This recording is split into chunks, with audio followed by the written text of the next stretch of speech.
They feel very different, but fundamentally, those are the difference in the conditions that make people feel like they're anxious or they feel like they're sad.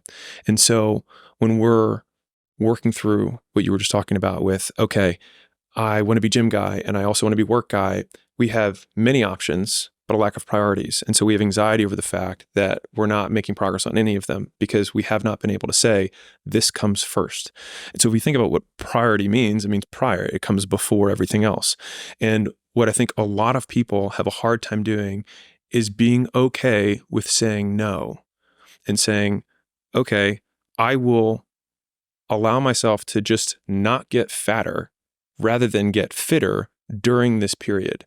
And what's interesting about most skills is that the amount of effort that it takes to maintain a skill versus the amount of effort it takes to grow a skill is like 1/10 the amount of effort.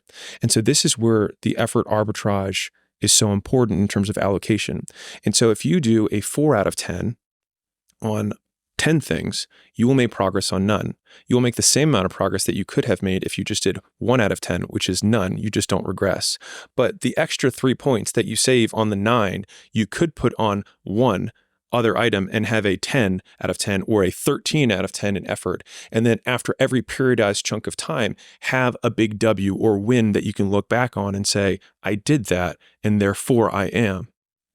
And so I think that that's how you step up the mountain of progress when you're trying to work on many different skills, quote, at the same time. It's just that the at the same time is over a year, not over a day. George told me this while we were on mushrooms in Nashville. Fucking brilliant. So I'm there watching. That's the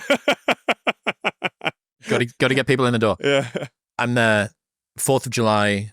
George turned to me and he said, general ambition gives you anxiety. Specific ambition gives you direction. There is nothing more anxiety inducing than I want to be better and I don't know what at and I don't know how.